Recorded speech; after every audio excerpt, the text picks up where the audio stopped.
All right, Kathy, are you there? Are we ready to go?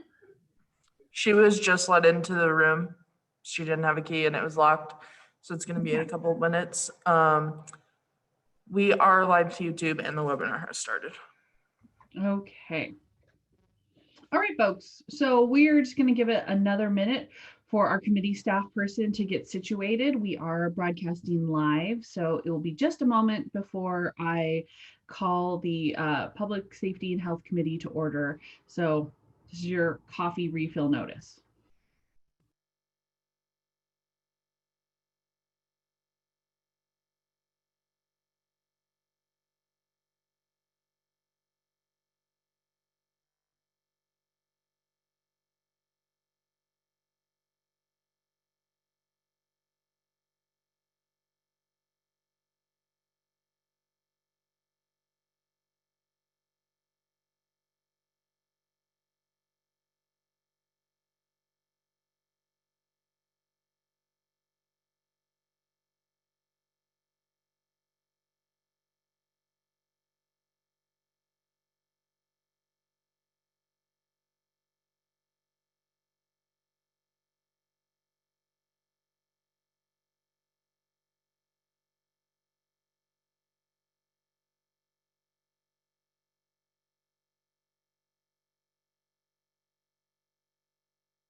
Again, folks who are just joining us, we're just waiting a couple more minutes for our committee staff to get situated and get up and going. So just bear with us and we'll get started here in a minute or two.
Stacy, they just came in the room and told me they should be good. Great. Okay. All right, folks. Well, welcome. I'm going to call today, September 30th, Public Safety and Health meeting to order. We'll quickly do attendance real quick. So we have Anderson here, Contos here, Becerra here. Heather Harp is not present. Jordan, let's see. I see Mr. Jordan. Double check. Yes, Jordan Hess is here. Gwen. There we go. Jones, Julie Merritt, Jesse Ramos, Amber Sherrill, Sandra Vaseka, Brian Von Losberg, and Heidi West are all in attendance. Once again, we are still meeting via Zoom, but there are many ways for the public to participate in this meeting and others held by the Missoula City Council. And you can find all of the information to participate as well as meeting agenda at our city website, which is www.ci.missoula.mt.us /webcast, and that's where you can find all the information to join meetings and read minutes from the past and leave comment for upcoming committee and council meetings as well. You can also call and leave the city council a voicemail at 406-552-6012. That email gets digitized and sent to all of us council members. You can also feel free to email us at council@ci.missoula.mt.us. So please be in touch. If you are participating in today's meeting, if you are logged in and you see the raise hand button for when we call on public comments, you can do so that way. If you're dialing in, you can press *9, and that is the equivalency of the raised hand function. There are many, you can also, you're logged in and joining us, or you can be watching on our YouTube channel or on MCAT channel 190. So with that, we are going to get going. We've already done roll call. And without any objections, we will approve the minutes from our last meeting, which was September 16th. Are there any amendments or corrections to the minutes? All right. Does not look like we have any of those, so those will stand approved. I will now open it up to public comment on items that are not currently on the agenda today, but are under the purview of the Committee of Public Safety and Health. So do we have any non-agenda items for committee? If so, please raise your hand or press *9. Give that just a second. Okay, so it looks like everyone who's here is for the agenda items. So we have 3 agenda items today. We have quite a long committee meeting, so we will try to be brisk. I realize we're starting a couple minutes late. So our first item on today's agenda is a presentation that has a subsequent motion from Assistant Chief Scott Hoffman. So I will turn it over to you. Good morning, Ms. Anderson and the rest of the council members. This morning I bring forward a request that the committee authorize the mayor to execute an agreement with the Community-Oriented Policing Services, otherwise known as COPS, for a Stop School Violence grant that we asked for and were notified that we received. That grant is for a Faro 3D scanner. We had written this grant in anticipation for scanning the high schools, middle schools, and elementary schools so that officers can do a virtual walkthrough. We will work with the school districts and the school principals to photograph or scan the entranceways, the classrooms, the exits, and things like that, so that all of our officers can be trained along with the fire department, MESI, and the schools themselves and coming up with better and safer ways for any dangers like active shooters to the schools and things like that. The 3D scanner that we currently have doesn't have the ability to do what we want to do for the schools. It's an old system that we got used quite a few years ago. This grant will allow us to rectify that by having advanced technology in order to accomplish our goals. The grant was for $58,000. We received that. However, it's 75% federal funds and 25% local funds. So that $14,559 will come out of our police department budget with no additional costs. All right, thanks so much. So just to clarify, so this is to help make a model of the school so that in the case of something tragic happening, officers and first responders are better trained at the layout of the school. This is not to scan students coming and going. This is literally to help make sure that our responders are best equipped in the tragic instance something were to happen. Is that correct? That is correct. There is 27 different schools within the city of Missoula. Eventually, our goal within this 3-year grant would be to be able to scan all of those schools so that our first responders like I said, besides police, fire, and medical, would have knowledge through a virtual scan prior to even going on scene of the layout of these schools. Great, thanks so much. Okay, so I do have like a couple of questions from council members. I'll start with Ms. Jones. Thanks. I was actually going to make the motion if the chair will entertain that, and just briefly comment that I appreciate that our police department is looking for these types of grants in order to facilitate purchasing these things that are sometimes above and beyond what normally would be able to do with the budget. So I appreciate that. And I wish we didn't have to have this level of security in our schools, but this is what a good community does to take care of its kids. So I'm happy to put that motion on the table. All right, that motion is in order. We will continue with comments from council members. Ms. Merritt. I fully support this motion. As Mr. Hoffman just mentioned, with 27 different schools, every one of them has its own unique layout. I personally have gotten lost in some of our schools. So giving our police officers the opportunity to get familiar with the layout of some of these schools, God forbid anything ever happen that they need to respond to, they will have this awareness and hopefully be able to be as effective as possible. So thanks, Assistant Chief Hoffman, for bringing this to us today. All right, Ms. West. I was wondering if this information was going to be integrated into the Smart 911 system that's been set up in our community. It is not related to Smart 911.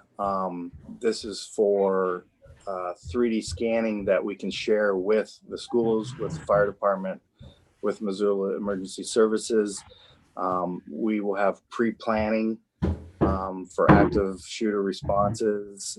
We'll allow training for all those entities to have a 3D image as you do a walkthrough through the schools. It is not correlated or related to Smart 911 at all. But they will have access to these images for pre-planning. Good to know. Thanks so much. Mr. Von Lossberg. Thanks.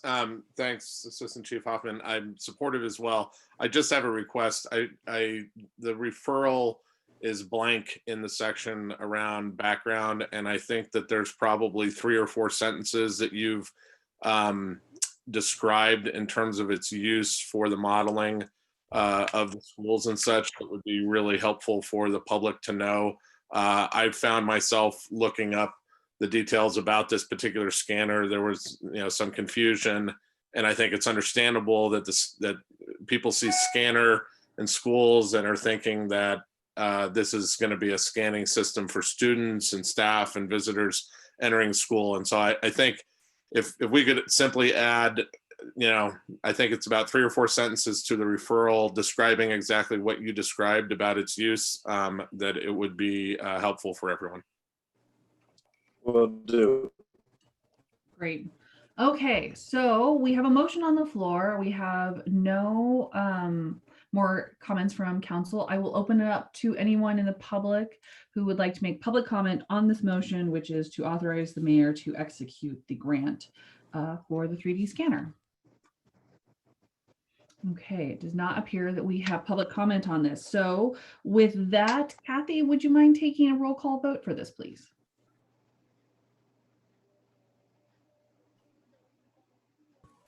She does not have audio. Okay, well, I will pinch hit then apparently on this. So we'll just start in alphabetical order for this. So Anderson, I vote yes. Becerra. Yes. Becerra votes yes. Contos. Yes. Contos, yes. Hess. Jordan. He's gone. Okay. But it's blank. Yes. Okay. We will. So no, we will come back to him. Jones. Yes. Merritt, Yes. Ramos, Yes. great. Cheryl, Yes. Vasika, Yes. Von Lossberg, Yes. and West. Yes. Okay, so that is 10 yeses, 1 and 2 absents.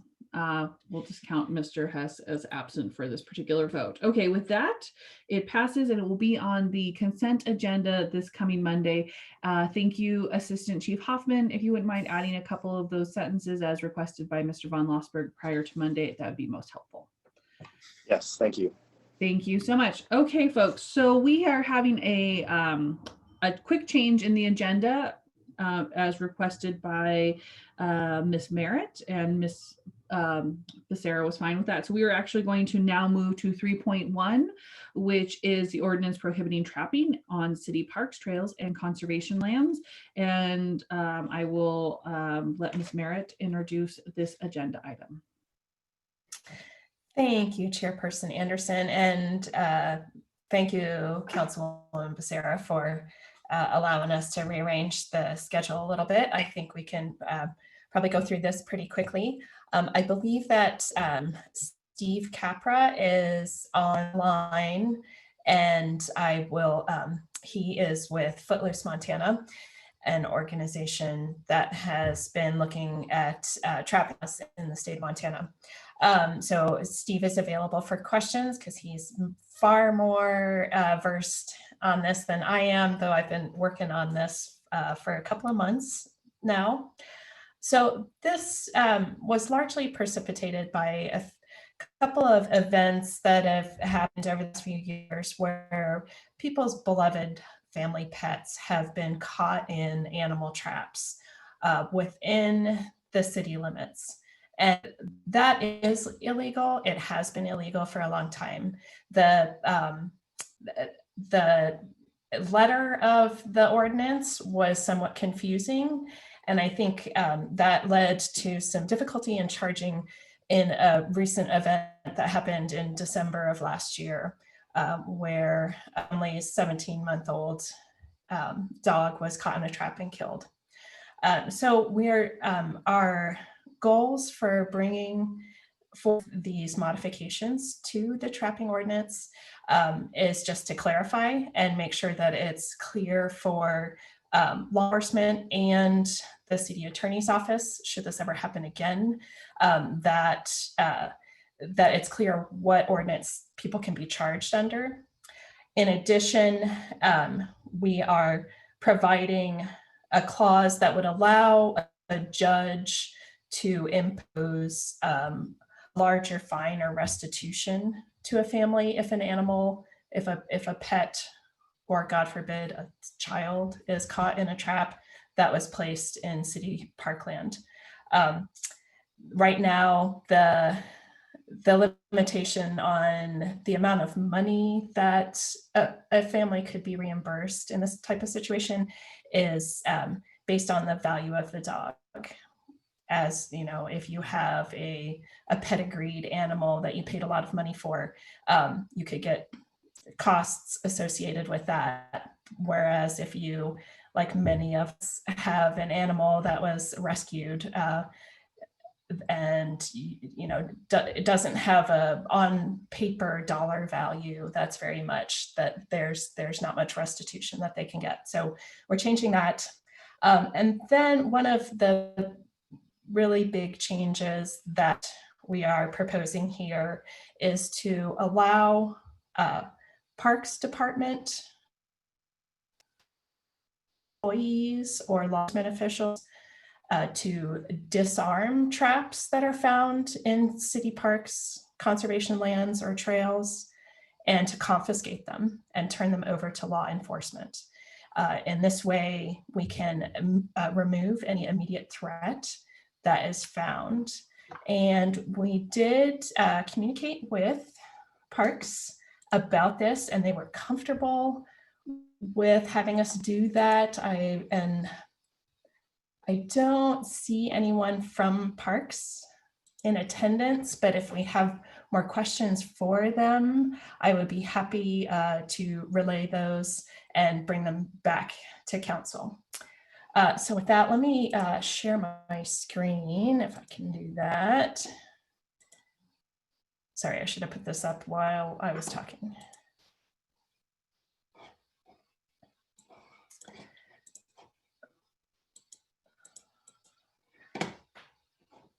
And the difficult thing is I can't tell what you all are seeing. Stacy, are you seeing the ordinance up there? Okay. Yes, So so a redlined version of the ordinance, yes. and so this is what we are proposing. The language about traps not being permitted on any city park, trail, or conservation land was originally under this heading of hunting pursuant to block management. So the first change is just to take that out from underneath that heading because it didn't make very much sense. And to include, be more inclusive in the types of traps that we're talking about so that there's not a loophole for body grip traps or conibear traps.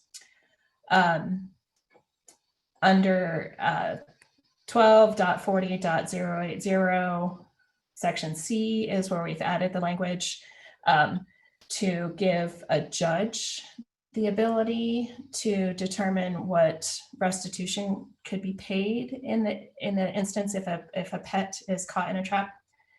And then under section D, where we allow parks employees, if they find these and they're comfortable doing so, to disarm the trap and to confiscate it and turn it over to law enforcement. And with that, Stacy, Steve Capra is on the line, and I think he shows up in the attendees list as Steph_00. Okay. If we could allow him in, I think he would like to say a few words on this issue.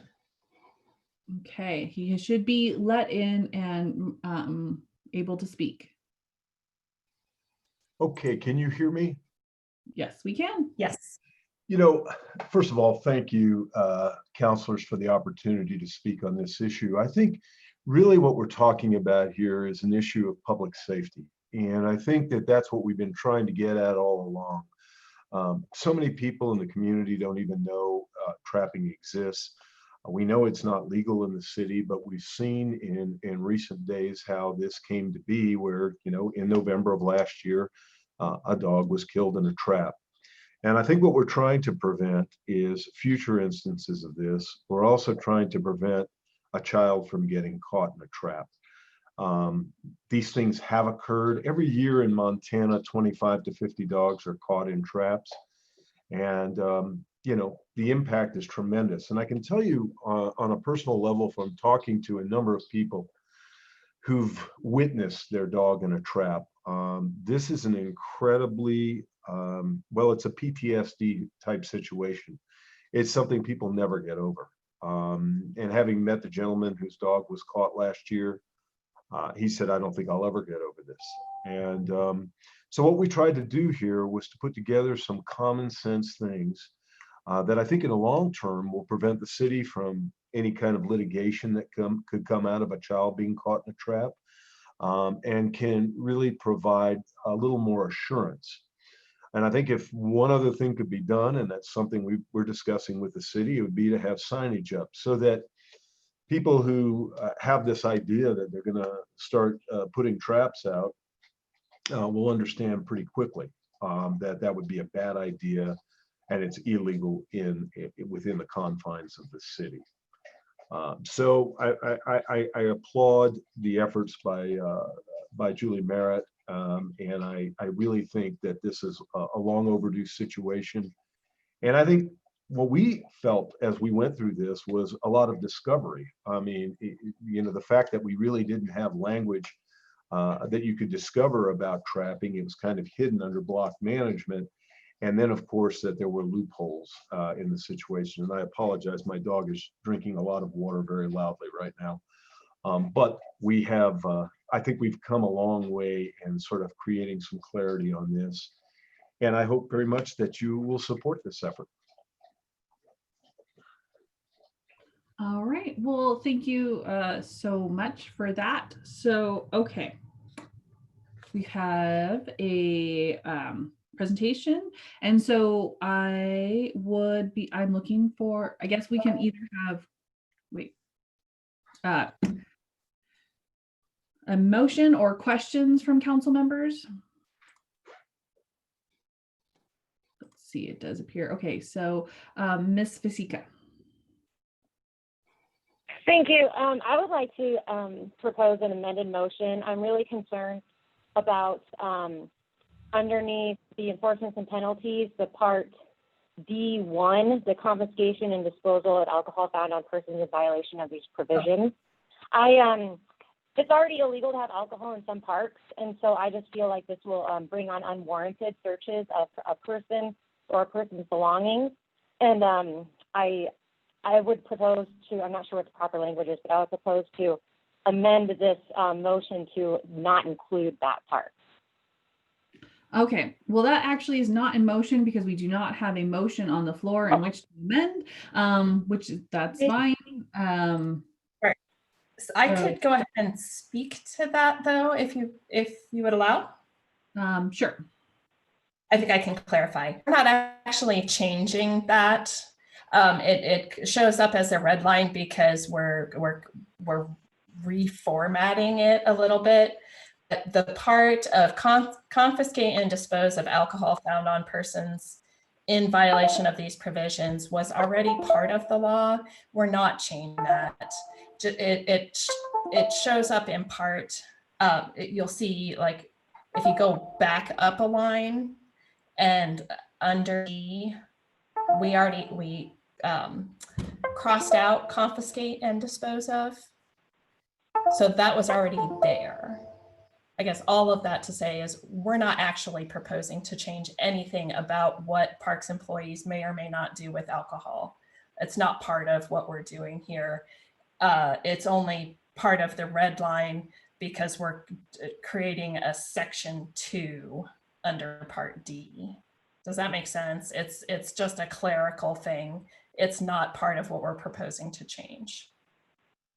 Yeah, I understand that. Since it's already coming up here, once the motion is on the table, am I allowed to ask to take that part out still, or is that a fight for a different day?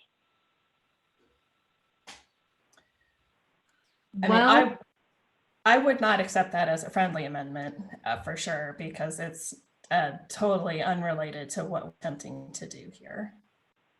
And okay, I will put a motion. Okay.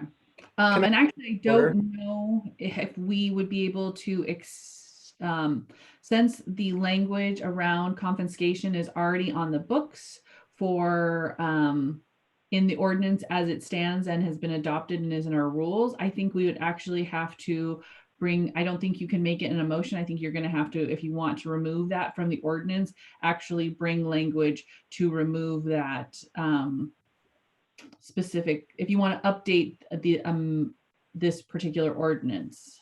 I don't know if we can. Okay, that makes sense. Thank you for clarifying that for me. Yeah. I would, if Councilperson von Lossberg would like to counsel me otherwise. No, I think you've got it. It's an interesting question, Sandra. I think if I were chairing, I would probably not rule it in order because we haven't provided notice to the public. It's different than what the issue has been described, and so I would defer to Nugent, but it would be more appropriate to take that up as its own matter with proper notification around it, since it's not related to the trapping issue. Okay, I'll drop it then. Thank you. Great. Okay. So we are seeking questions from council members. We do not have a motion on the floor. Ms. Cheryl. I do have a question, but I would also be happy to make that motion. I am curious under B there that the, let's see, the fine is $2,500. And I'm curious as far as, you know, vet bills, if they're serious, could go well beyond $500. And if you're talking about a dog that was purchased, a hunting dog or something like that. I have a mutt too, but I think his value is well above that. Anyway, I'm just kind of, can someone speak to that? Because I'm wondering if the compensation seems to be right there, but I'm happy to make the motion. And I'm also really thankful, Julie, that you took the lead on this, and it's an important thing for our community for safety. So thank you. All right, yes, that motion is in order, and I will let Ms. Merritt answer Ms. Cheryl's question. Thank you. Thanks, Ms. Cheryl, for making that motion. I think that what you're concerned about is addressed under item C that we're adding there, where we've included the language to say that where the activity causes damage, including injury to or death of a pet to an illegally placed trap, that language is intended to give a judge the leeway to impose penalties that could reimburse the pet owner. And so we're not prescribing specific a dollar amount that would be associated, but leaving it open for a judge to determine what they feel is the appropriate amount. And that to me seems like a good way to go, because every situation is going to be different.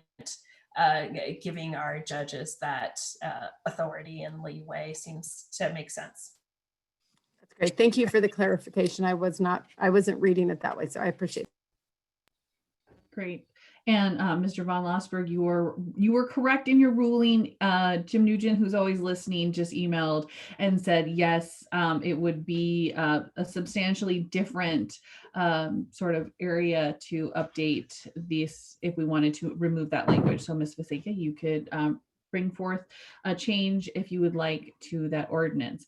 But this, and then I think Mr. Von Lossberg, do you still have a question or comment on the motion on the floor? And Ms. Merritt, you'll see your screen. Yeah, thanks. I was going to make the motion, but Amber already did that. And I just wanted to thank Julie for working with city staff on this. It's something she and I discussed, and I was in conversations with staff as well. Some of my constituents have been interested in this, and we thought it made a lot of sense for a ward rep who was close to that area where that incident occurred to work on this. And I appreciate Julie's interest and willingness to pursue it. So I'm supportive. Great. So we have a motion on the floor. We will take a public comment on the motion. If there is any, please signal by raising your hand or pressing *9 on the phone.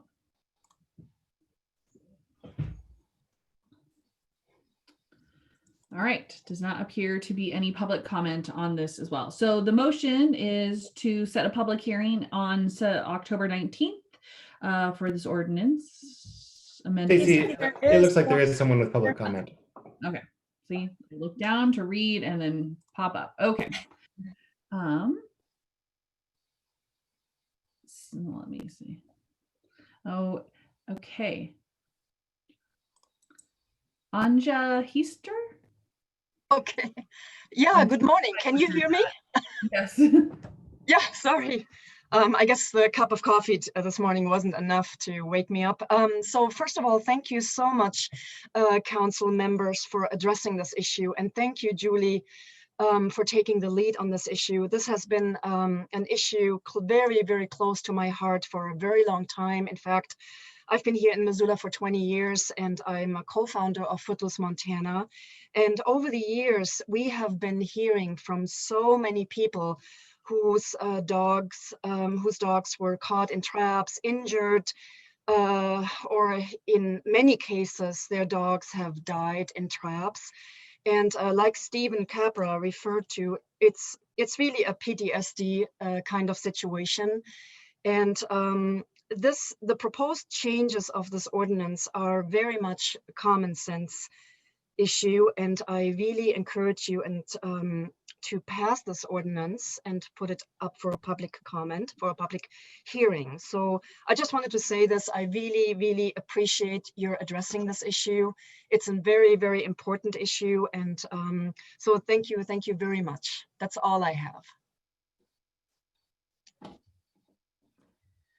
Stacy, I have one final comment I would like to make, if the chair will allow.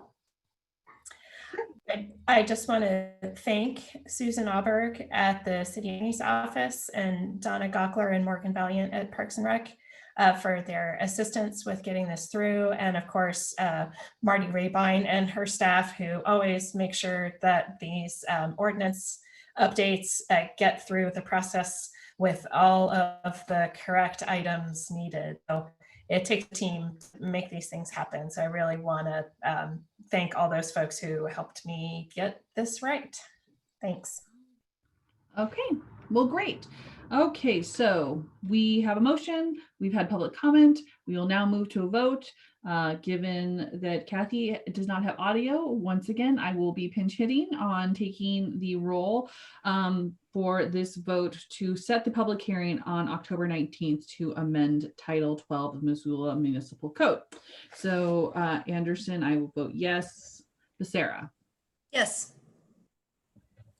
Contos. Yes. Harp is absent. Hess. Yes. Jones. Yes. Merritt. Yes. Ramos. Yes. Cheryl. Yes.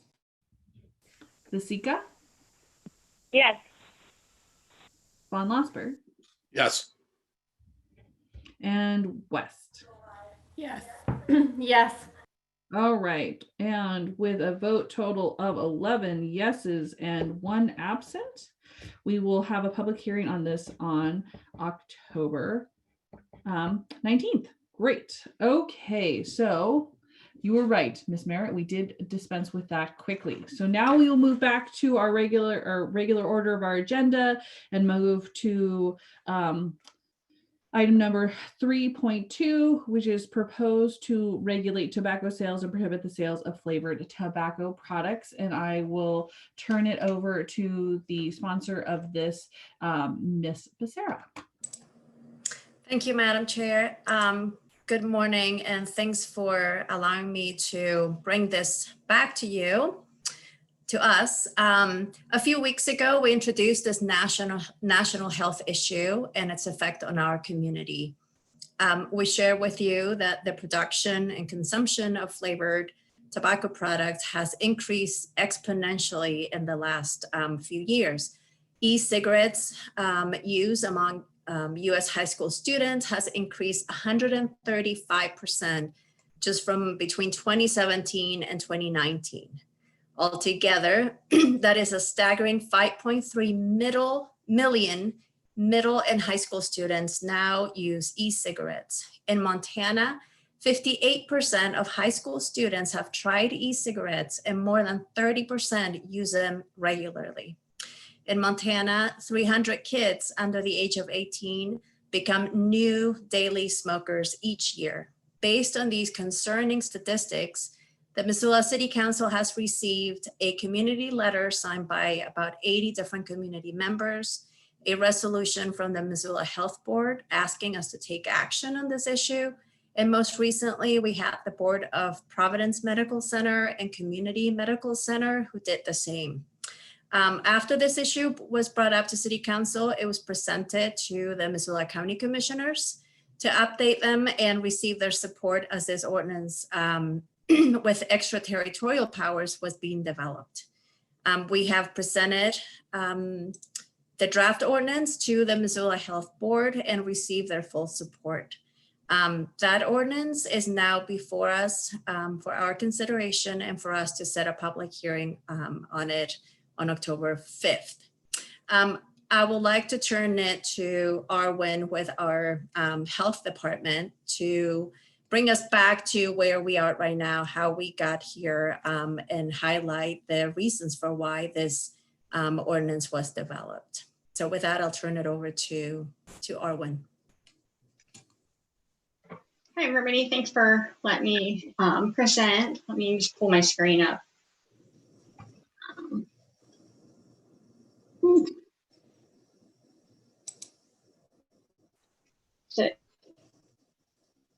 Is it showing? Yes. Is it still showing? It's giving me a weird. It's showing. Okay. All right. So again, I'm Arwen Waylander, the Tobacco Prevention Coordinator at Tobacco Free Missoula. Again, thank you for giving me the opportunity to present on the need to protect and support our youth in Missoula through implementing restrictions for flavored tobacco products in the tobacco self-service displays. And these will all go towards protecting our youth again. As always, I do start out presentations by reminding folks that tobacco continues to be one of the leading causes of preventable death. The positive gains made in reducing tobacco use among our youth in the last 20 years is being undone due to continued and current practices of tobacco companies. Let's focus on this presentation being on e-cigarettes and flavored tobacco products, including cigarillos, cigars, and smokeless tobacco, such as chew and snus. So why is this needed? E-cigarettes are now the most used tobacco product among Montana teens. Among high school students, e-cigarette use increased from roughly 12% to 28% from 2017 to 2019, based on the Montana Youth Risk Behavior Survey. Among middle school students, e-cigarette use more than tripled in 2 years, increasing from just over 3% to over 10%. And we're talking about 11 to 15-year-olds.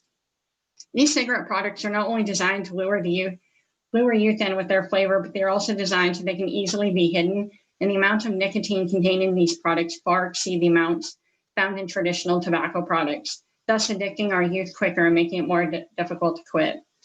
E-cigarettes also contribute to primary nicotine addiction and the renormalization of tobacco use. Youth who use e-cigarettes are more likely to begin smoking traditional cigarettes, as well as increase the frequency and intensity of smoking and vaping. And Missoula is no exception to the tobacco trends we are seeing across our state and nationwide. Regular e-cigarette use among our high schoolers in Missoula County increased by 82%, with the national average being 75%.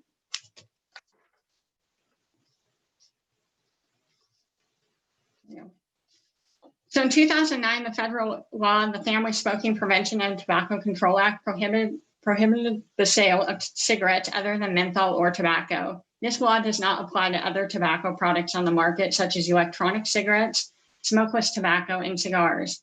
Since this law does not address all flavored tobacco products, it allows youth to turn to other flavored products in the absence of their preferred flavor.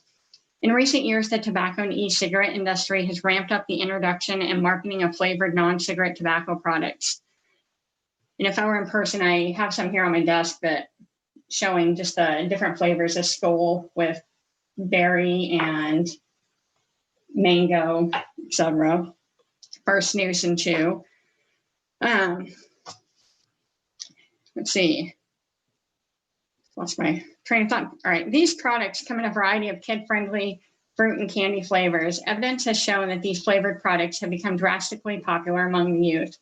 Flavors improve the taste and reduce the harshness of tobacco products, which makes them more appealing and easier for beginners to try the product and ultimately become addicted.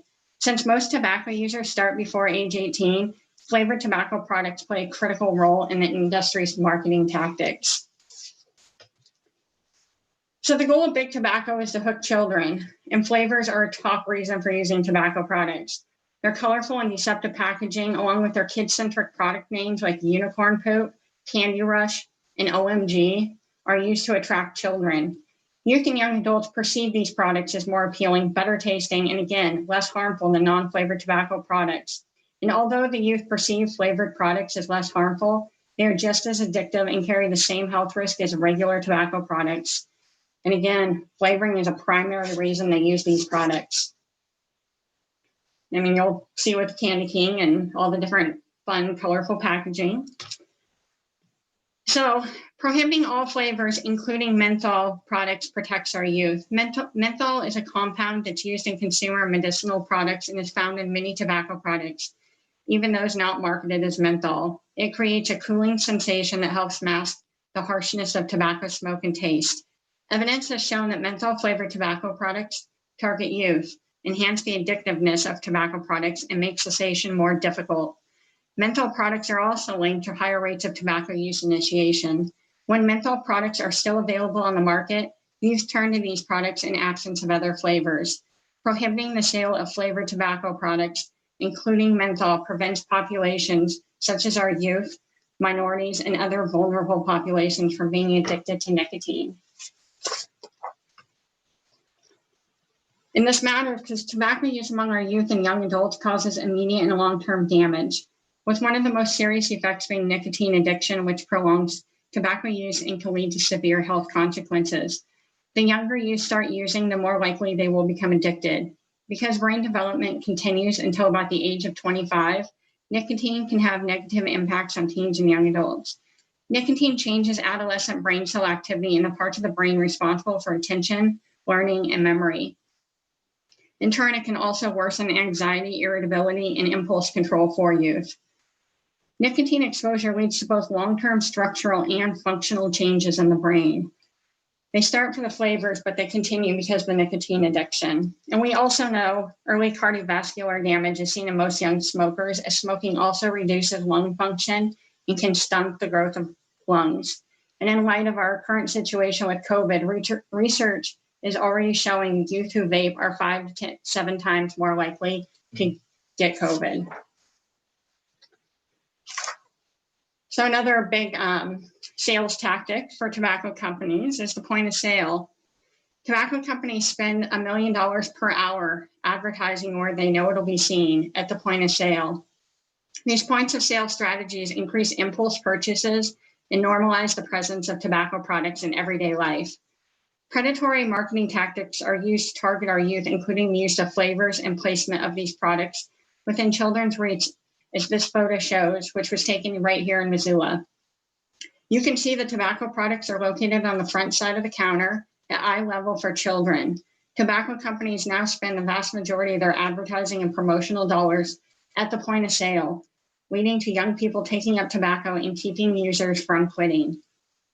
Evidence also shows the point of sale policy interventions limit tobacco company influence on the community and thus reduce youth tobacco initiation and promote health equity. Oh, it skipped ahead, sorry about that. Back to the point of sale, so you can get one more look there at the store. So the toll of tobacco.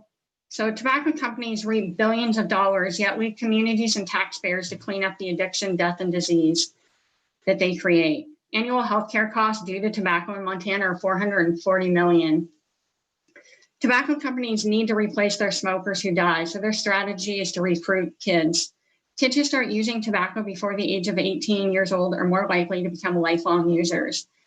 And currently, 59,000 Montana kids alive right now will become smokers, and sadly, 19,000 Montana kids alive now will prematurely die from smoking.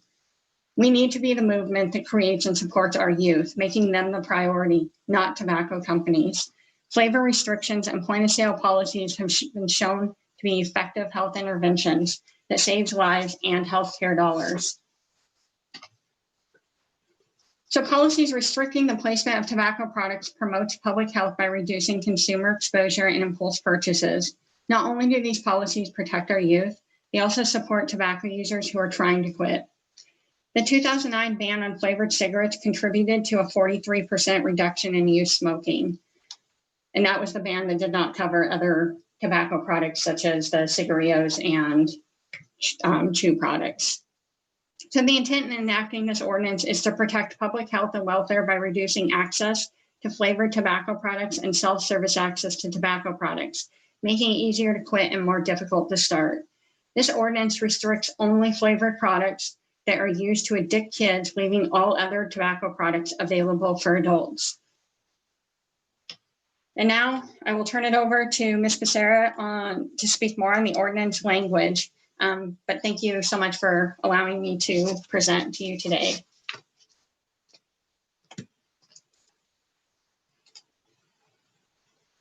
Thank you, Arwen. if you can stop sharing your screen, I will. I'm trying to, thing here's, what's going on? All I'm getting is the little, there we go. Here we go, hidden up top. Okay. So I will quickly share my screen.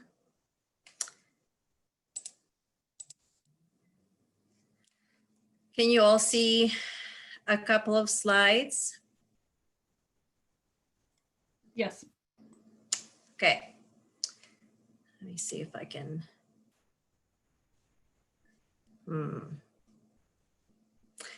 Well, let's just go with this. So this ordinance is essentially, I'm just going to highlight the main points of this ordinance. What this will do is it will not allow tobacco retailers to sell or offer to sell tobacco products by means of self-service display. It also will make it unlawful for any tobacco retailer licensed under statute to sell, offer for sale, give, possess with the intent to sell or offer sale or offer for sale or otherwise distribute flavored tobacco products or tobacco product flavor enhancer. Compliance and inspections, as Arwen mentioned, this would fall under the City County Health Department. They will be responsible for enforcing the provisions of this chapter, as well as doing the inspections on premises. Violations and penalties. It will be a violation for a tobacco retailer to fail to comply with the requirements of this chapter. This chapter also considers it a violation whether the offense occurs within the city limits or within 5 miles, and that's the extraterritorial powers of the ordinance. A retailer can be convicted of violating a provision of this chapter and will be fined no more than $500 for each offense. Each day of violation constitutes a separate offense. Assessment of penalties does not bar enforcement of this chapter by injunction of or other appropriate remedy. Failure to comply with any provision of this chapter shall constitute grounds for denial and refusal to renew or suspension of any business license issued by the city. And any fines collected under this chapter shall be used for implementation and enforcement of the chapter. The effective date for this chapter would be 90 days after it's enacted. And I want to conclude with the intent, because I think that as we discuss this ordinance and its merit, it's important that we remember that this is before us with the intent to protect public health and welfare by reducing access to flavored e-cigarette tobacco products and self-service access to tobacco products to make it easier to quit and more difficult to start. With that, if the chair would allow, I would like to make the recommended motion. If it's the appropriate time. Yes, that is fine. Okay. And I think that we need just a tiny clarity on the motion. So the motion is that you are putting before the floor is to set the for October 5th, because this is an ordinance, it's going to have several different parts. It's the first reading and preliminary adoption for October 5th. Correct. And which would schedule a public hearing for October 19th. And because we are of our COVID rules of leaving everything open a week, for final consideration scheduled for October 26th. Yes, so the public hearings date then would be October 19th. Okay, so that change on the recommended motion. So I recommend that we set a public hearing on October 19th, 2020, and preliminarily adopt an ordinance of the Missoula City Council creating Title 8, Chapter 8.38, Missoula Municipal Code, entitled Restrictions on the Display of Tobacco Products and the Sale of Flavored Tobacco Products. And may I speak to the motion, please? Yes, you may. Thank you. I feel very strongly that this is what we need to put in place to help prevent children and young Missoulians not get addicted to tobacco products. Nicotine addiction can be a lifelong health problem. I also feel strongly that this is an epidemic that without measures such as this ordinance can have devastating consequences for our children. Lastly, I think there's a real sense of urgency in passing this ordinance, specifically and especially during this pandemic.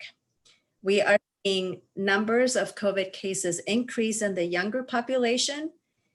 And if their lungs are compromised due to tobacco-related addiction, it can put them in a significantly more compromised situation.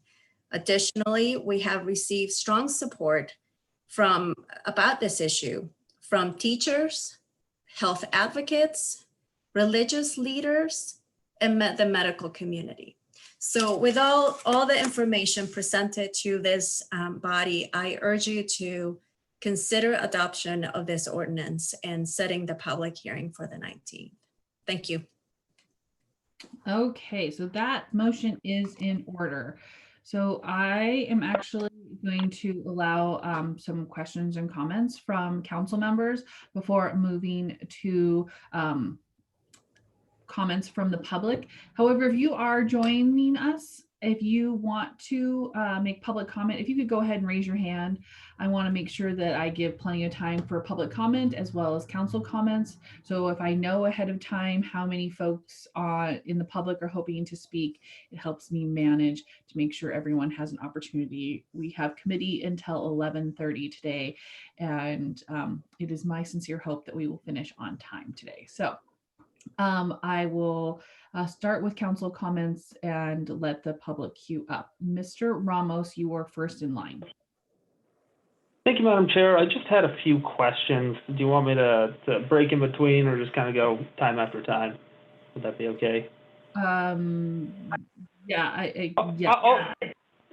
Okay, that was a poorly worded question. I apologize. But so I'm just curious, what other state legalized substance has the city of Missoula ever banned the sale of? And are people concerned about the constitutionality of this, the legal ramifications? Is this going to tie us up in court at a lawsuit by some of these big tobacco producers as well as these larger gas stations and retailers? Have we thought about any of that? Is there any leg to stand on if there is a suit brought?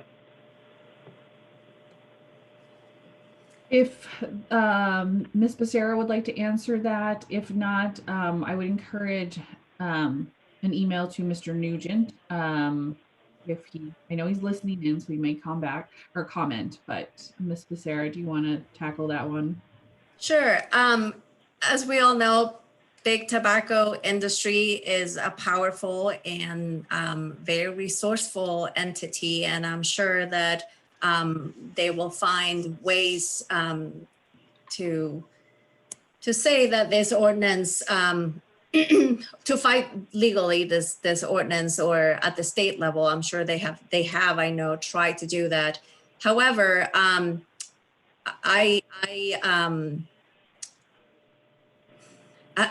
guess I would say that, of course, we have thought through all of that before developing this ordinance. But I think we have an ordinance before us that is within the legal bounds of the city's legal powers to adopt. So I feel strongly that what we have before us is within the legal sideboards that the city has at its disposal to put in place an ordinance that protects the health and welfare of its community. Any more detail, I would ask that either Shannon Terrio is present she could respond to this in terms of what the city has done in the past, and also Mr. Jim Nugent. And you did, I mean, just to clarify, this ordinance was brought forth and run by the city attorney's office. And so they would have flagged any concerns that they had bringing forth this ordinance. So, of course. So, And go ahead. Follow up? Yes. Perfect. So I guess one of the concerns that I have, this does not criminalize the possession of flavored tobacco products, correct? Correct. Is the sale and display of tobacco products that would be, accessible to minors. Okay. And so are we concerned at all about the many people that used to chew tobacco and then they've switched over to like a Zyn or an On or a Rogue or anything like that does have maybe a mint flavor or something like that? Are we concerned about what that could do to those folks if that pushes them back onto the hard stuff? And isn't there always the possibility people can just buy this stuff online and have it shipped here anyways? Yes, I believe that it is a possibility that they can buy it online.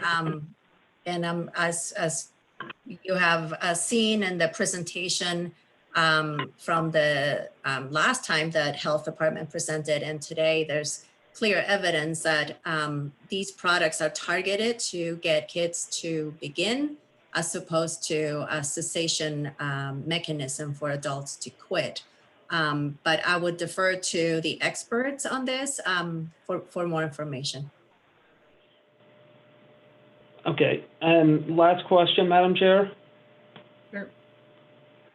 While we're at it, should we just ban the sale of flavored alcohol as well? Because that's clearly targeted at children, but adults actually use that as well. So I'm just wondering, since we're banning stuff, if maybe it'd be a good idea to ban the sale of flavored alcohol as well as some of the marijuana strains at some of the different legalized places, like the blueberry kush. It is your right as a city councilor to bring an ordinance that does that. So you can go ahead and work on it.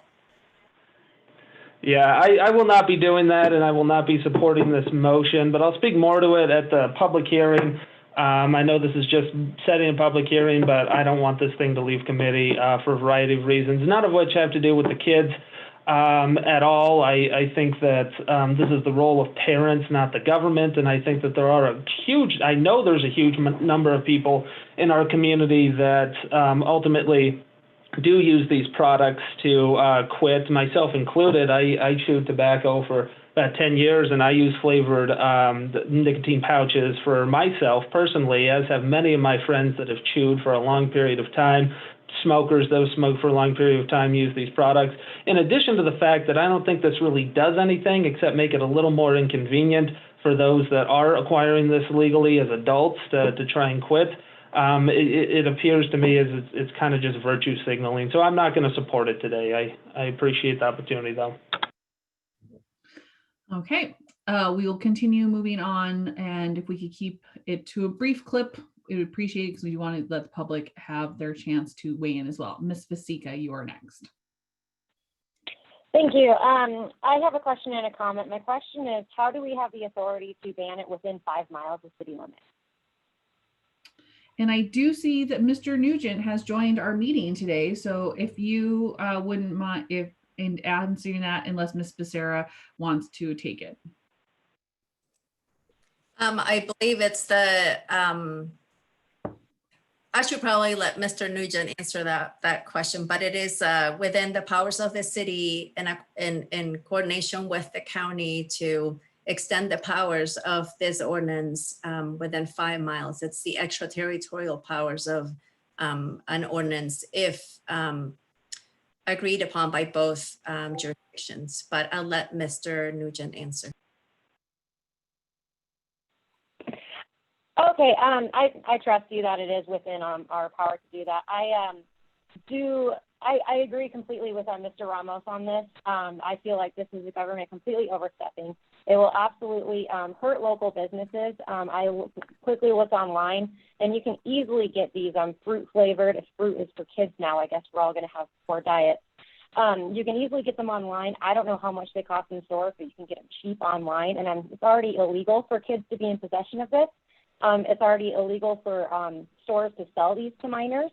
So I'm sure that the kids are already getting these online or through their friends or whatever anyways. So all this is doing is hurting local businesses. People have been shopping online even more than they usually have, especially during this pandemic. So it's hurting them even more. And due to that and all the reasons that my colleague, Mr. Ramos, said, I cannot let this leave this committee, and I will not be supporting this. Okay. This is Jim Nugent. Can you hear me? We can hear you, Mr. Nugent. There is a state law in Montana municipal government statutes that grants extraterritorial powers with respect to health and quarantine matters. The law was amended about 20 years ago to require that in order to exercise that power, the health board and the county commissioners must agree to anything outside of the 5 mile or outside of the city limits within the 5 miles. I believe the health department has been having discussions with the county commissioners about their interest in adopting up to the 5 miles. But right now there is an explicit state statute that authorizes the city to have that power. Thank you so much for clarifying that for us, Mr. Nugent, and for hopping on committee today. We're going to keep with questions and comments from council members with Ms. West next. Hi, thank you. So I do have one question, and then I also have a comment, but my question is what the outreach to affected businesses is going to look like if this ordinance passes. And I'll defer to the health department since they are the experts on this. Hi, I don't know if Arwen wants to take this, but I can do that. My name is Shannon Terrio. I'm the Director of Environmental Health. And Environmental Health works with our tobacco specialists on enforcement and compliance issues. So we did talk about this a little bit, and we do have the ability to directly communicate with all licensed tobacco retailers. So it would be our intention to send out information as soon as it passed about what the requirements are. And then we would work with them one-on-one as we get questions or complaints or concerns about a particular place. Thank you. And just to comment on this proposed ordinance, I clearly am in support of it. And I think that, dealing with these issues locally is maybe a last-ditch effort to support the health of our youth in our community. Really, in some ways, our children are really unfairly targeted by huge corporations that have a huge amount of money to spend marketing to 11-year-olds. My daughter is 12 and is in that target demographic for these products, and I think that there are really great comparisons to other countries across the globe that have taken a much more proactive approach to these tobacco products, where they are actually tools used for harm reduction and to help people transition off of cigarettes specifically.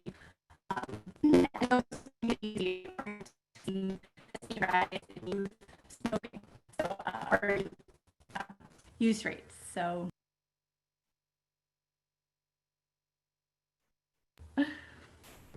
All right, Ms. West, you sort of cut out a bit there. Connectivity is not always a perfect thing. So thank you for your comments and your question. I will move now to Ms. Jones.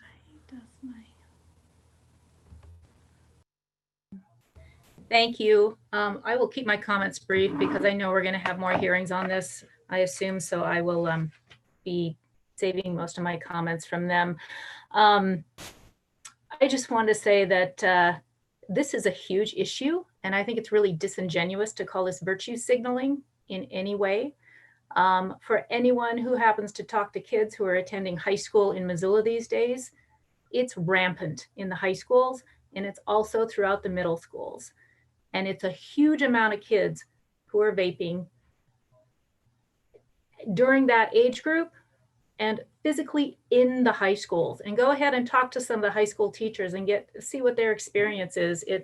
There are so many different products that are tiny that kids have them with them in their pocket, in their shirt sleeves. So the high schools I know are very upset about it, the administration, the teachers. And as a parent, I get a lot of information and anecdotal information regarding what's going on.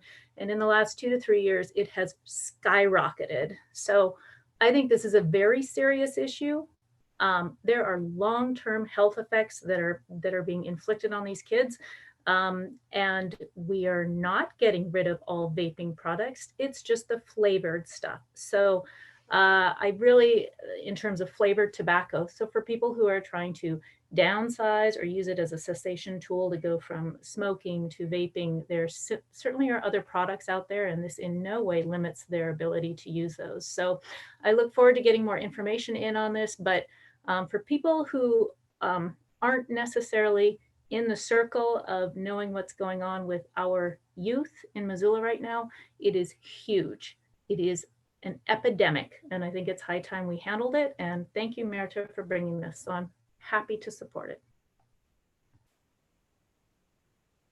Great, thank you, Ms. Jones. And Ms. Cheryl. Thank you. First, I want to just have it on the record that I am doing contract work for Montana Kids versus Big Tobacco, which we are taking up this issue in other communities around the state, although I have not done work in Missoula for them. You know, I was reflecting earlier, knowing this was coming on Gwen's comment about the school scanners that said, this is what a good community does to take care of its kids. And that applies to this as well. There are 2 states that have already put bans like this in place, restricting these sales. 270, maybe it's actually over 300 now, but anyway, it's over 270 communities around our country have done similar ordinances. This is an epidemic, and being, as I have said a number of times, the mother of teenagers, and it is happening at a rate that is really, really concerning. There has been a 263% increase in daily users of flavored tobacco products or tobacco products in the state of Montana, and a 243% in regular users. So daily users are addicted to nicotine, or they soon will be. This is not just a kid going out on a Friday night and sharing a vape pen, which is another issue because of COVID. And they are doing that as well. So I will save my additional comments for Monday night, or the 19th. I also want to take issue with the comment regarding virtue signaling, because if it is virtue signaling to be taking care of and protecting our youth from predatory practices of corporations, then I guess it's a good thing. So I will save the rest of my comments. Thank you. Thank you, Ms. Cheryl. And Mr. Hess. Thanks. This is a courageous action on the part of the sponsors, and I'm really pleased to support it. It's in service of public health, and it is a really important action to protect our youth. I think that before the prevalence of flavored tobacco and flavored vaping, this truly could have been the first generation who didn't grow up addicted to nicotine. And instead we're seeing just alarming usage rates. And it's really, it's horrible. It's really tragic. So again, I think this is a courageous action. I think this is a difficult thing to bring forward, and it's the right thing to do, and I'm proud to support it. Thank you, Mr. Hess. And I will take this opportunity to make my comments about this as well. It's unfortunate that Arwen wasn't able to show us her display box but for those of us who have been on council for a little while have seen presentations from her and Miss Terrio around how much these products are targeted directly at teens. And they look like thumb drives and lip glosses, and tobacco companies are spending tens of millions of dollars targeting the next generation of smokers in this country because that's their business model.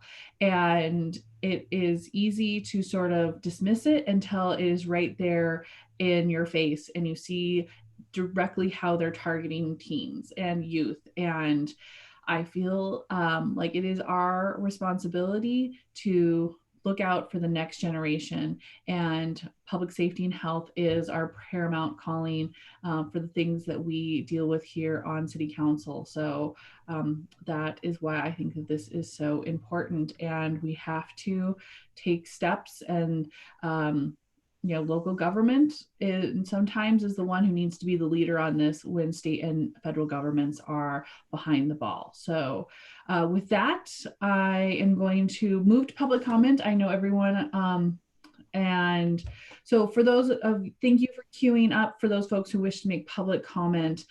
We ask that you keep your comments to 3 minutes so that we make sure, which is commonplace in all of our public meetings, to make sure that we have the opportunity for everyone who would like to comment. So I'm going to start at the top of the list as you appear on my screen, and Annie Teagan, let you into the meeting, and hopefully you should be able to unmute yourself and make your comments. Annie Teagan.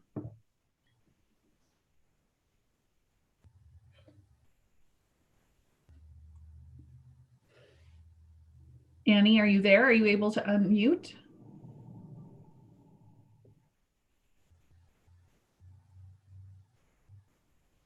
Okay, we're going to move this along. I'm going to leave you in here, Annie. If you could figure out you should have all the permissions on our end. You just need to unmute yourself. But we'll come back to you next. We'll now go to Dr. Kathy Rogers. You should be able to unmute yourself and join the meeting. Kathy, are you there? It appears you were unmuted on our end.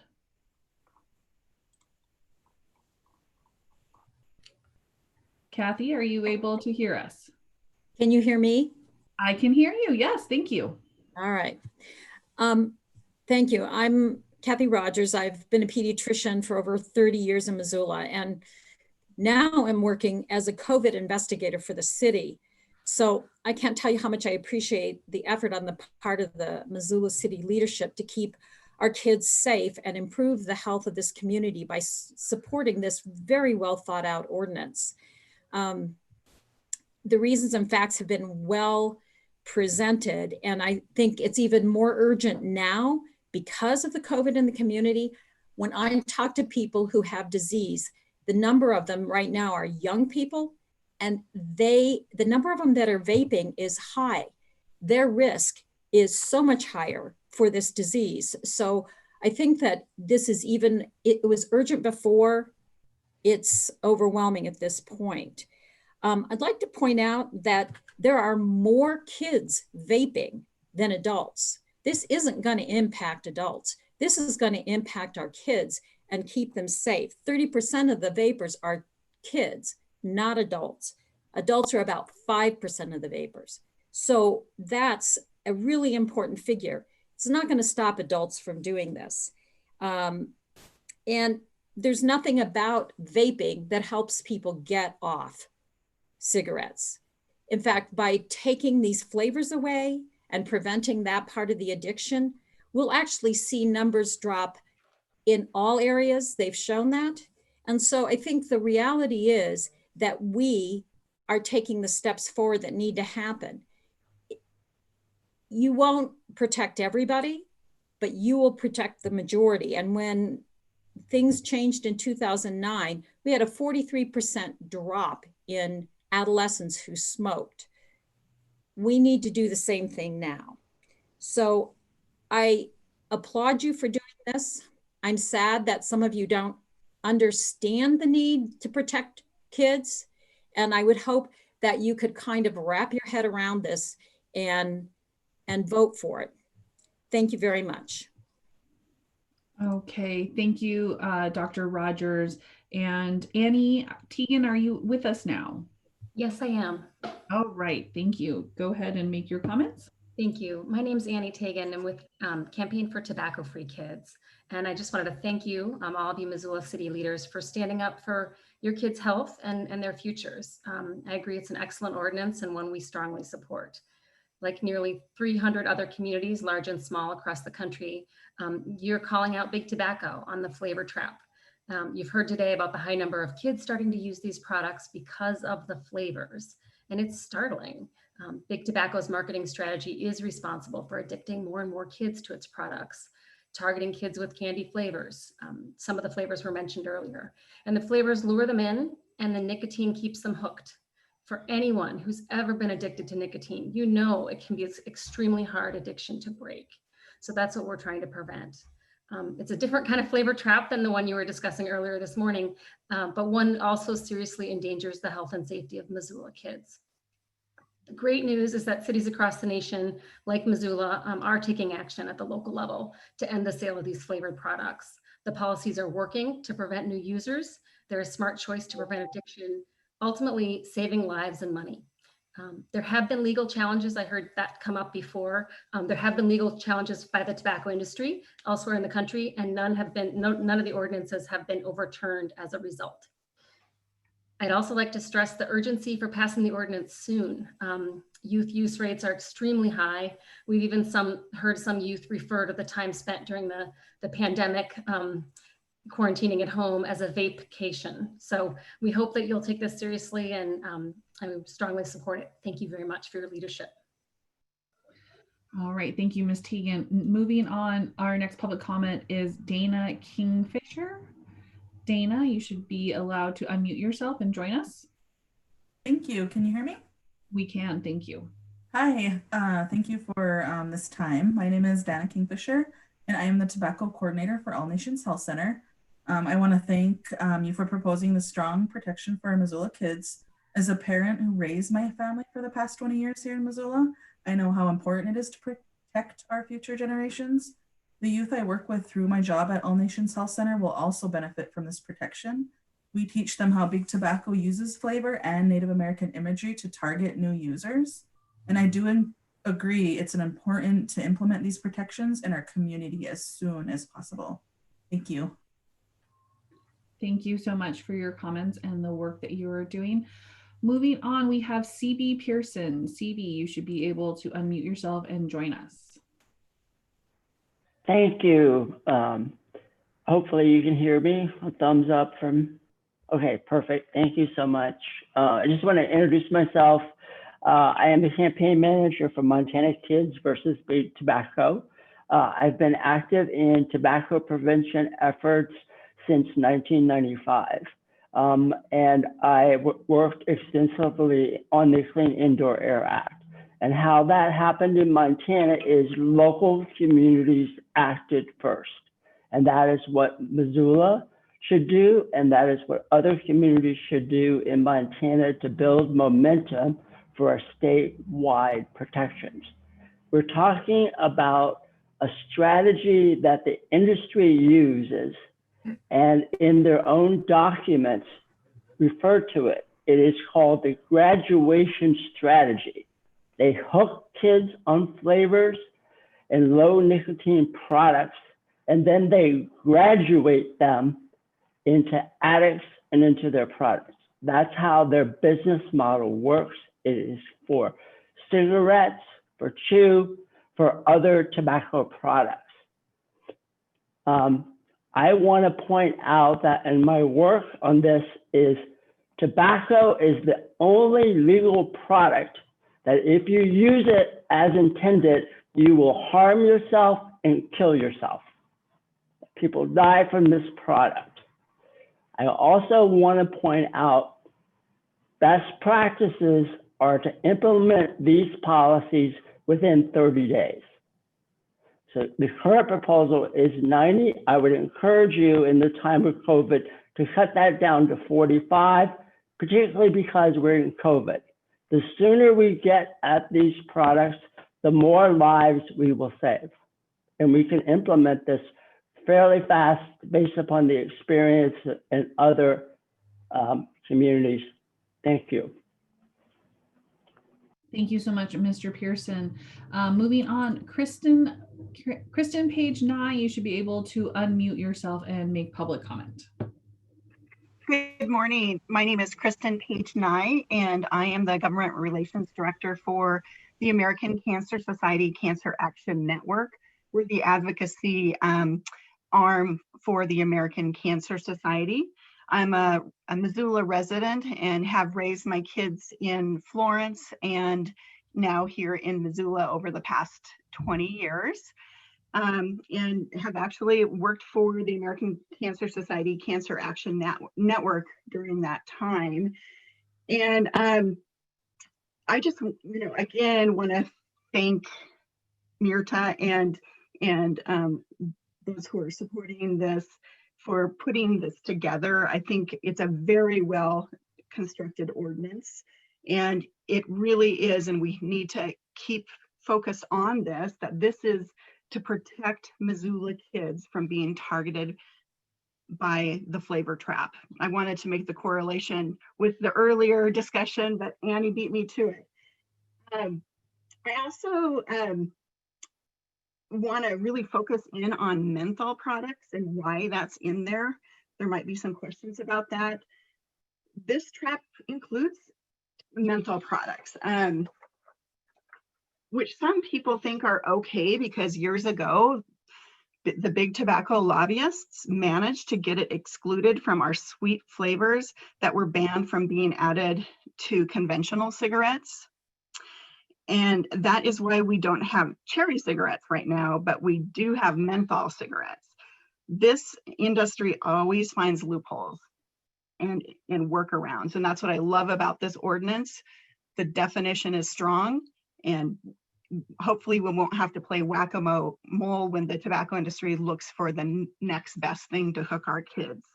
Menthol is used to target kids, pure and simple, just like any other flavor. Of kids who smoke cigarettes, more than half smoke menthols.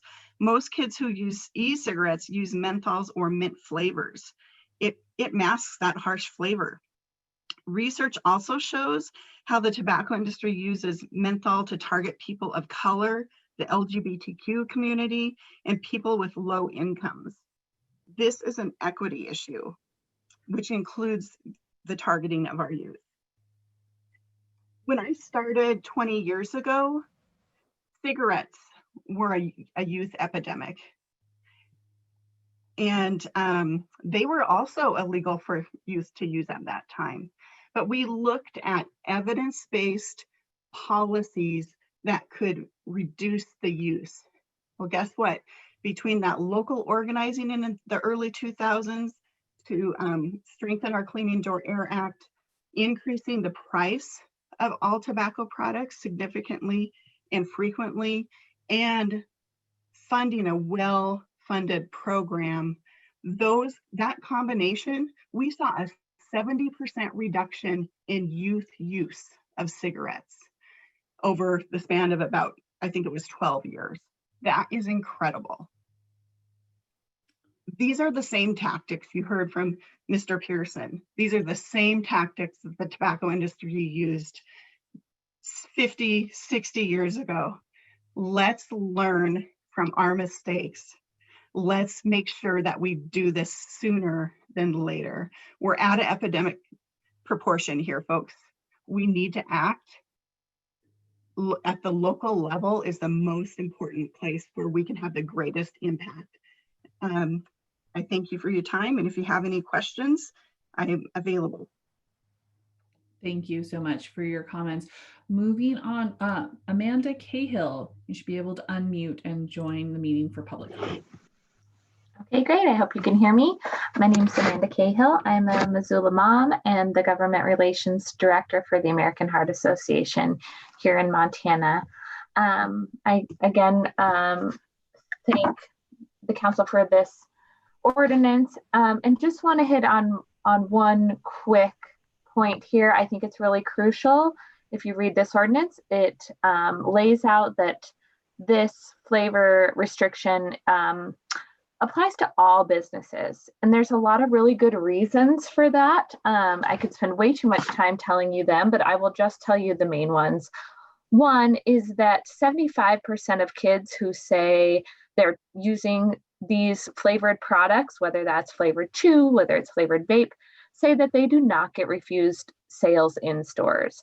So despite whatever is said, we will hear the vape shops and other retailers come in and say, we absolutely never have sold to kids. We've always passed our compliance checks. Well, 75% of kids who use these say they've bought at stores. So it simply doesn't hold weight with the data we have. Additionally, there have been some cities who have passed this ordinance who've allowed for places like vape shops or places that are, for 21 and over to continue to sell flavored products. The reason that we stand against that is that as soon as you allow for one economic winner over another, so you're allowing for these vape shops to sell and gas stations not to, you're kind of playing economic favorites, which is for a lot of reasons not okay.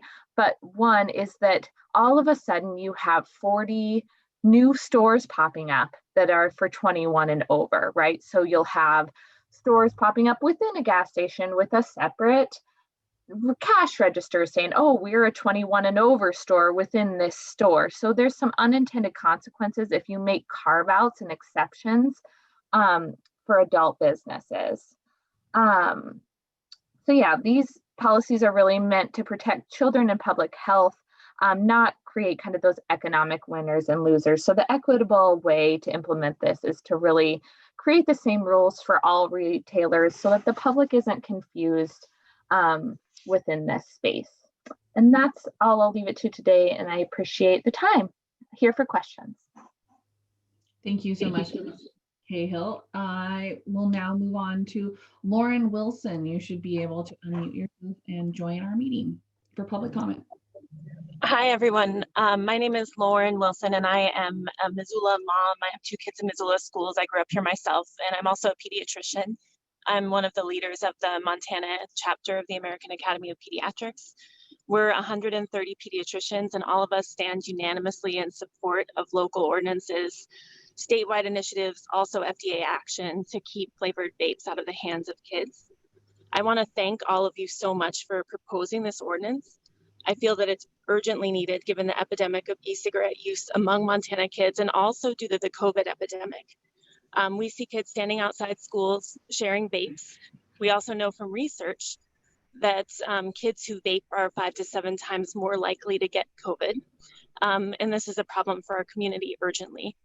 So I'm going to ask you and urge you to please approve this ordinance as fast as possible. If you can do it in 45 days instead of 90, I think that'll just keep us all safer. I'm open for questions. Thank you so much. Thank you, Ms. Wilson. And we will now move to Carrie Niasen. You should be able to unmute yourself and join our meeting for public comment. Great, thank you so much. Again, my name is Carrie Niasen, and I'm with the American Lung Association. I really, really applaud the time and effort that has gone into writing this comprehensive ordinance. It shows that you care about our health. It shows that you care about Missoula's public health, and that you care about the health and vitality of our youth. The U.S. Surgeon General has called youth e-cigarette use an epidemic, and this epidemic is driven by flavors. Flavors hook kids. Marketing is hooking our kids. The sweet flavors, the enticing names, and the bright colors are all attracting our kids to these dangerous products. And that's the intent of the industry. And the flavors aren't only a guise of electronic e-cigarettes. There are also candy-flavored cigarillos and flavored smokeless tobacco. My dad began smoking once he found Salem cigarettes. I asked him why he started smoking. He had tried some cigarettes and he didn't care for them. But it was when he had his first menthol-flavored Salem that he said, "It just tastes good." I wish he had never taken that first puff on that cigarette. Tobacco products are harmful, and these new tobacco products are harmful. Exposure to these chemicals and air toxins may lead to illnesses and disease and increased healthcare costs, lost school days, and lost productivity. And switching to these products is not ending tobacco use. These products are not approved cessation devices. There's no evidence to support those claims. The food-related additives in these products are particularly harmful to our lungs when they're inhaled. One study found that these additives significantly affect the lung cell viability and the respiratory barrier integrity. These chemicals were meant to be ingested and have been tested for ingestion, but not inhalation. Another study found that lower concentrations of these flavor additives in e-cigarettes cause inflammation and created symptoms consistent with endothelial dysfunction. 80% of our lung development happens after we're born. So our youth are especially susceptible to inhaling these chemicals that they breathe. And then there is the brain. We learned that kids' brains build synapses faster than adult brains. Because addiction is a form of learning, youth can get addicted more easily than adults. The American Lung Association applauds your efforts and urges swift implementation of this ordinance. Thank you so much for your time. Thank you for your comment. All right, folks. So we have 9 minutes left in scheduled for committee. We have no more public comment. So I will allow for one more round of council comments or questions until we reach the end of time or end of hands raised, whichever comes first. So Ms. Becerra. Thank you. I would like to go back again to the intent of this ordinance. The intent is not to fracture the financial integrity of local businesses. What this is about is protecting a very vulnerable portion of our community.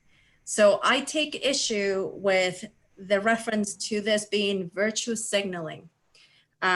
We do take care of those that are vulnerable and children on a daily basis, either at a personal level, at a family level, at a community level.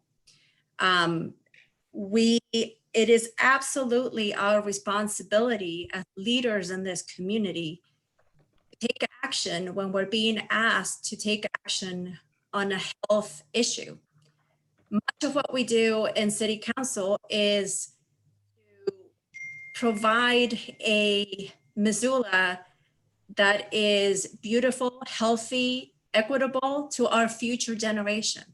This is our future generation. It's the kids that we're trying to protect. It's putting in place measures that are going to help them not get addicted to a lifelong battle of health issues. So I really encourage you all to support this ordinance, to set a public hearing so we can have more discussions.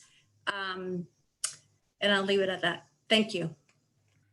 Thank you, Ms. Becerra. We next in the queue have Ms. Vasega. Thank you. I just wanted to point out that earlier when I asked about the 5 mile radius outside of city limits, Mr. Nugent clarified that due to law, they can't enforce health and quarantine ordinances outside city limits if both the health board and county commissioners approve, which it sounds like they did. I then asked if after this pandemic ends, that if the 5 mile radius outside of city limits would end, and no, it would not. So I just wanted to point that out for the public that we're putting this in place because of quarantine efforts, and it will stay there unless the city council repeals. And thanks so much for that. And I do want to clarify, we're not putting it in place because of quarantine. It's we can safety, quarantine are the options we have. It's not due to quarantine. It's just one of the things listed. So, Mr. Ramos.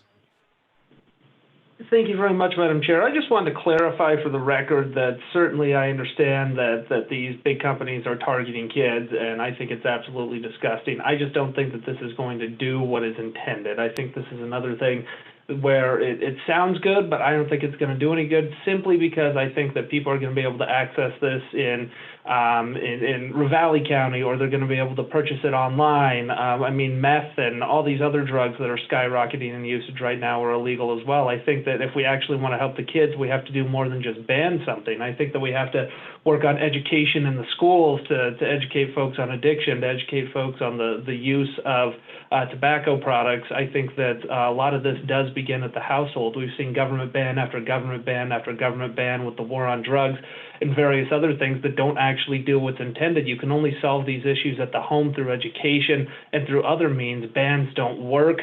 I do think that this is going to make it harder for folks that have tried to quit the addiction of tobacco products that are adults. It's going to make that a little more difficult. I certainly, again, understand that these big tobacco companies are disgusting and targeting children, but at the end of the day, a lot of adults like those weird flavors as well. So I just wanted to clarify that for the record. I don't think this is going to be effective. I certainly care about the epidemic with the children. I just disagree that this is going to do anything at all. So I appreciate everybody's thoughts and concerns around this, and understand the passion everybody has. Ms. Cheryl. Yeah, I want to remind everyone that these are not approved by the FDA as a cessation device. So there is conversation about that from my colleagues, and that is, it is not an approved cessation device. So first that. Second, I want to say that restrictions around this make it harder to purchase. So I can tell you that for my teenage daughters, we have, they are only driving in a certain area. So going outside of that 5-mile radius would be very hard for them to do to get these products. And you can say, I don't know what my kids are doing, but I also have Life 360 on my phone, so I can see exactly where they've been and how far they've been driving and how fast they've been driving, which they don't like. So it is making it harder, and making it harder is reducing the usage. So I disagree with that. There are massive education campaigns around the country and in high schools to, educate youth about this. So that is happening. We hope it is making a difference, but it is still an epidemic. So, I have talked to high schools about this in other parts of the state. They have vape detectors in the bathrooms. They are doing big educational campaigns. There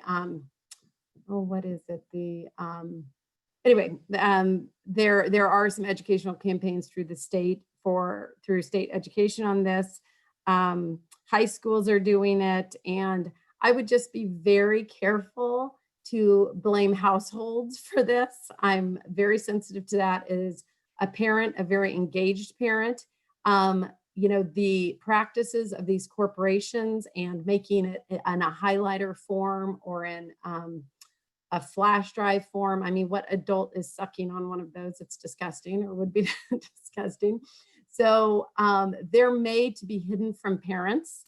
If you've watched any of the, or if you've seen the devices, I mean, they have pictures of kids' desks, and you literally can't pick out what is just a pencil that they need to do their homework with and what is a vape. So they're meant to be secretive. And honestly, their marketing practices are, evilly genius, because they are constantly creating more customers. So I feel very passionate about this issue, but I will save the rest of my comments. Thanks. Okay. Well, thank you everyone for your comments. Thank you for the public for joining in. So we are going to move to a vote. So just to clarify kind of the order of operations of how this is going to go, we are moving to set a public hearing for October 19th, because we are now currently holding things open for a week during COVID for additional public comment to weigh in. Final adoption, if passed, is set for Monday, October 26th. Because this is an ordinance, on Monday night, City Council will be in council, there will be a preliminary ordinance adoption, first reading, public hearing on the 19th, second and final reading with potential adoption on the 26th. So just so everyone is following along in our order of operations. So we are going to basically vote to move this out of committee, and I will take the vote roll. So I vote yes. Anderson, Becerra. Yes. Contos. Yes. Harp is absent. Hess. Yes. Jones. Yes. Merritt. Yes. Ramos. No. Cheryl. Yes. Basika. No. Von Lossberg. Yes. And West. Yes. Okay, so this passes out of committee with a vote of, oh my gosh, I'm 9 yeses, 2 noes, and 1 absent. That equals 12. Yes, okay. So we will see this for a public hearing on Monday the 19th for folks who would like to weigh in. With that, with only 1 minute after our time, I will adjourn today's Public Safety and Health Committee. Thank you all for your time, and we will see you all next in, I do believe, Parks and Conservation at 11:45. All right, take care. Thanks.